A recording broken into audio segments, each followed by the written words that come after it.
नमस्कार, मैं हूं श्रद्धा। आप देख रहे न्यूज 18 मध्य प्रदेश छत्तीसगढ़ और सीधे रुख करेंगे भोपाल स्टूडियो का। वहां से हमारे सीनियर एडिटर प्रवीण दुबे जुड़ चुके हैं। प्रवीण जी, ओवर टू यू। शुक्रिया श्रद्धा। तो आप देख रहे हैं इलेक्शन मतलब न्यूज 18 मध्य प्रदेश की 28 विधानसभा सीटों को लेकर जो नतीजे आ रहे हैं वो सबसे पहले, सबसे तेज और सबसे सटीक हम आप तक पहुंचा रहे हैं। अभी तक जो रुझान आए हैं उससे लग रहा है कि एक कमल तो बहुत बेहतरीन तरीके से खिल गया और एक कमल के मुरझाने की बारी है। प्रदेश कांग्रेस अध्यक्ष कमलनाथ जो कि पीसीसी दफ्तर में बैठकर पूरा आकलन कर रहे थे, पिछली बार भी 2018 के चुनाव के वक्त वो वहीं बैठे थे लगातार पूरे नतीजे आने तक, लेकिन आज नतीजों से पहले ही वो निकल गए और एक तरह से उन्होंने अपनी हार भी स्वीकारी। उन्होंने कहा कि प्रजातंत्र है और जनता का फैसला सर आंखों पर। अभी तक जो रुझान आप देख रहे होंगे स्क्रीन पर, 20 सीटें बीजेपी के खाते में जाती हुई दिख रही। बड़ी जीत कहलाएगी बीजेपी की है, बड़ी इस लिहाज से कि बहुत बेहतरीन तरीके से लोगों के मानस में कांग्रेस ने बैठाने की एक कोशिश की थी कि ये लोग जो गए छोड़ के उन्होंने गद्दारी की पार्टी के साथ, और ये उम्मीद थी कांग्रेस को कि जनता उनके साथ जाएगी, लेकिन जनता ने मैंडेट देके बताया कि नहीं, उन लोगों का निर्णय ठीक था। तो बहुत सारे समीकरण अब मध्य प्रदेश में बनेंगे और बिगड़ेंगे, उस पर बात करेंगे हम। और लगातार जो हमारे सहयोगी हर जगह से आपको पल पल का अपडेट दे रहे हैं, उनके पास भी लेकर चलेंगे। जैसे ही सुविधा होगी और जैसे ही हमें पता लगेगा कि वो हमारे साथ जुड़े हुए हैं, हम तुरंत उनके साथ जाएंगे। लेकिन यहां पर हमारे न्यूज रूम में जो पैनलिस्ट हैं उनके साथ चर्चा को आगे बढ़ाते हैं। परिचय एक बार फिर करा देता हूं मैं, हालांकि लगातार आप हमारे साथ जुड़े हुए हैं। रजनीश अग्रवाल, मुस्कुराहट बता रही है इनकी कि बीजेपी के ही ऊर्जावान प्रवक्ता हैं। हमारे साथ भूपेंद्र गुप्ता जी हैं, कांग्रेस के वरिष्ठ नेता भी हैं और प्रवक्ता हैं। तीसरे मेहमान दिनेश गुप्ता, ये पत्रकारिता का चर्चित चेहरा है और अच्छे राजनीतिक विश्लेषक हैं। शुरुआत करेंगे दिनेश जी से ही, इसलिए करना पड़ेगा क्योंकि क्या ये आकलन था लोगों का? दिनेश जी, आपको उम्मीद थी कि ऐसे आएंगे नतीजे? देखिए, जिस तरह की नतीजे आए हैं ये अंडर करेंट था। ये जब मैं ग्राउंड लेवल पर देखते थे तो लोग ये कहते थे कि नेगेटिव कैंपेन बहुत ज़्यादा हो गया था लोगों का। आप देखिए कांग्रेस के नेताओं के जिस तरह के बोलते, कोई कहता था हम संन्यास ले लेंगे यदि एक भी सीट जीत गई, कुछ 10 के बाद 11 तारीख भी आती। जिस तरह की भाषा थी, लोग क्या है कि सुनना चाहते थे कि उनका जो एजेंडा था कांग्रेस पार्टी का, जो 2018 में जिस पर उनको चुना गया था, वो उस पर आगे क्या करने वाले। आपने भले ही जो है वचन पत्र 28 जारी किए, लेकिन मैसेज डिलीवर नहीं कर पाया। पॉजिटिव मैसेज जो होता है जिसके कारण सरकारें बनती हैं, वो पॉजिटिव मैसेज ग्राउंड लेवल पर नहीं था। उसके कारण मुझे लगता है कि कांग्रेस की जो है रणनीतिक चूक इसमें बहुत ज़्यादा थी। उनके पास संगठन तो कमज़ोर था ही, लीडर जो थे वो चुगे हुए लीडर थे जिनको कई चुनावों में आजमाया जा चुका था।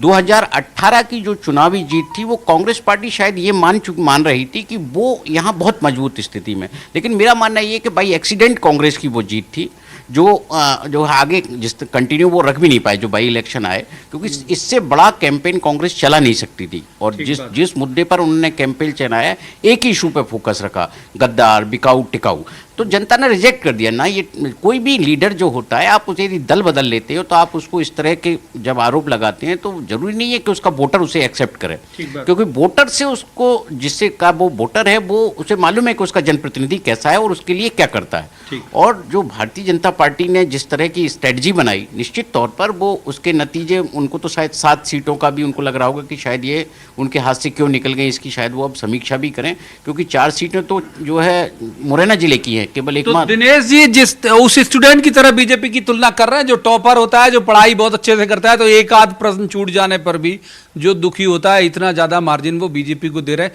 रजनीश अग्रवाल जी का रुख कर लेते हैं। एक साल में दूसरी बार मुस्कुराने का मौका उन्हें मिल रहा है। अभी एक बार गवर्नमेंट गिराई थी तब, और एक बार अब जब ठीक से बना ले रहे हैं। तो ये बताइए कि ये जीता कौन? सिंधिया जी जीते, शिवराज जी जीते, वीडी शर्मा जी जीते, लकी कैप्टन, या बूथ तक का जो आपका प्रबंधन है वो जीता?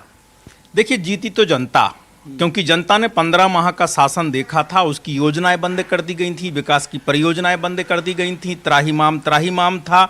यहाँ जिस प्रकार का तुष्टीकरण का काम शुरू हो गया था, कार्यकर्ता जो संघ का, भाजपा का, तमाम संगठनों का विचारधारा के आधार पर उसको कुचला जा रहा था, उस पर प्रकरण दर्ज किए जा रहे थे, उसके व्यापारी की एक आउटलेट तोड़ दिए, छज्जे तोड़ दिए, वसूली अभियान चलाने का काम शुरू हो गया था, कभी शुद्ध के लिए युद्ध, कभी कुछ दूसरा नाम देकर, लेकिन पेशाब व्यापारी जा रहा था।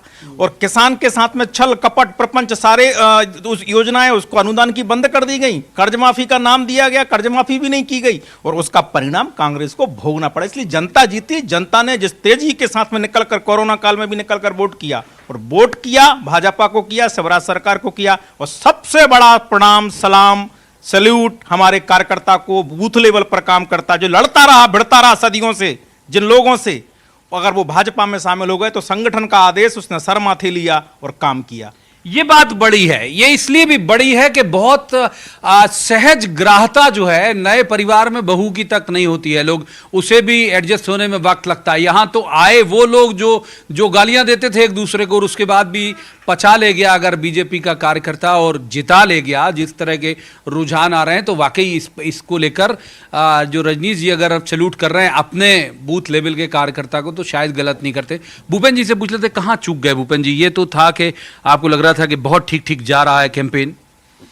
देखिए, जीत के 100 सौदागर होते हैं, तो आज जो बातें हो रही हैं ये जीत के प्रभाव की बातें हैं। और जहाँ तक आपने बहू का सवाल किया है, ये बहुत बड़ा दहेज लाने वाली बहू बहुत पूजनीय होती हैं। अच्छा। ये सत्ता लेकर आई थी ये दुल्हनें, और इन दुल्हनों का इसलिए जो है बहुत ही ज़्यादा कहना चाहिए इनके पाँव पसार के स्वागत हुआ।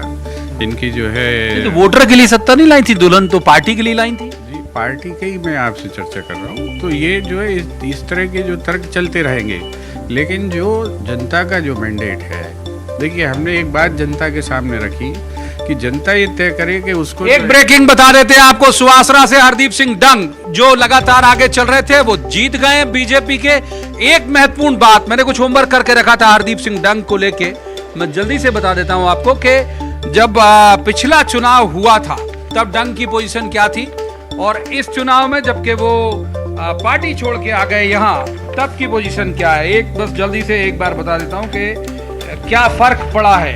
दरअसल हरदीप सिंह डंग ने पिछला चुनाव जीता था, सिर्फ 350 वोट का अंतर था उनका, और इस बार जो जीत, जब तक आगे चल रहे थे, अभी कितने वोट से जीते हम तत्काल आपको स्क्रीन पे दिखा देंगे, जब तक आगे थे तो 29,000 वोटों से ज्यादा आगे थे। तो ज्यादा दहेज लाने वाली जो बहू है वो आगे भी परफॉर्म करते जा रही है लगातार। भूपेन जी बात जारी रखिए।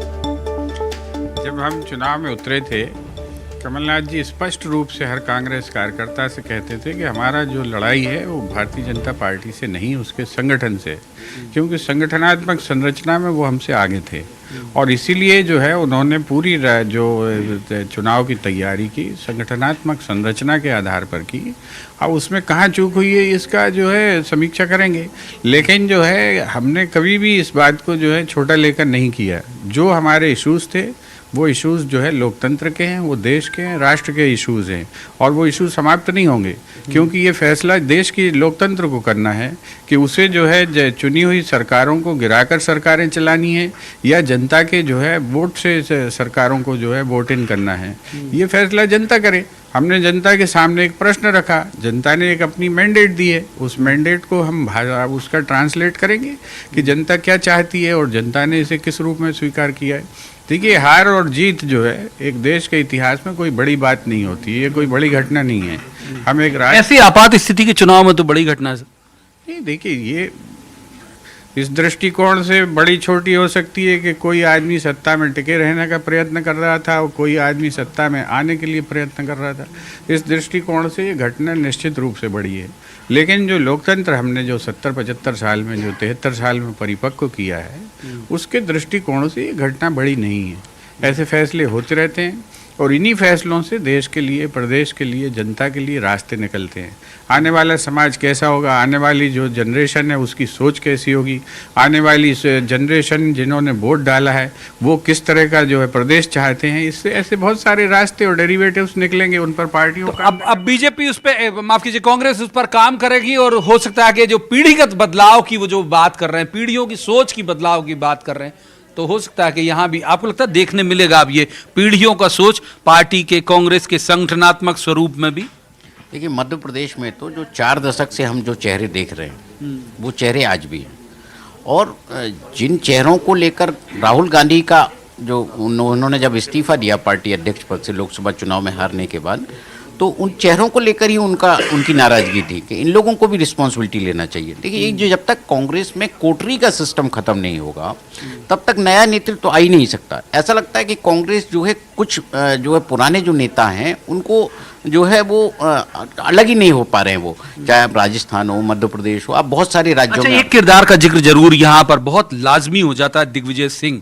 उनकी अगर हम देखें बीसीसीआई के पुराने चेयरमैन से या सुनील गावस्कर से तुलना करें तो वो ये कह देते थे कि हम बॉडी में नहीं हैं, लेकिन टीम सारी वही सिलेक्ट करते थे। मैंने हार का जोखिम तो अपने माथे नहीं लेते थे कि भाई मैंने तो टीम में सिलेक्टर तो हूं नहीं, लेकिन टीम पूरी तय करते थे, हस्तक्षेप पूरा रहता था उनका। उस भूमिका में दिग्विजय सिंह थे क्या यहाँ? दिग्विजय सिंह तो हमेशा हैं। आप देखिए कि वो जो है जो राजनीति वो कर रहे हैं, जो स्कूलिंग से जो राजनीति उन्होंने शुरू की है, वो आज तक वो उसी तरह से राजनीति कर रहे हैं। मध्य प्रदेश के चप्पे चप्पे से वो वाकिफ़ हैं, वो नेताओं से वाकिफ़ हैं। उन्हें पता है कि कहाँ बॉल को स्विंग करके जो है किसकी विकेट गिरानी है। वो तो इस बार कांग्रेस की विकेट उन्हीं ने गिराई। आप क्या है कि ऑब्वियस है जब विकेट गिरी है तो इस बार कांग्रेस की को नुकसान हुआ है, क्योंकि जिस तरह के आपने देखा होगा पूरा उसमें दिग्विजय सिंह बहुत ज़्यादा एक्टिव नहीं थे, लेकिन पर्दे के पीछे कहीं ना कहीं जो आप बात कर रहे थे कि पीढ़ी के बदलाव की, तो जो प्रदेश कांग्रेस के भीतर जो पीढ़ी का संघर्ष चल रहा है, हमने देखा था कि एक नकुल नाथ का एक कैंपेन सामने आया था, बहुत ट्रेंड किया, जीतू पटवारी का एक कैंपेन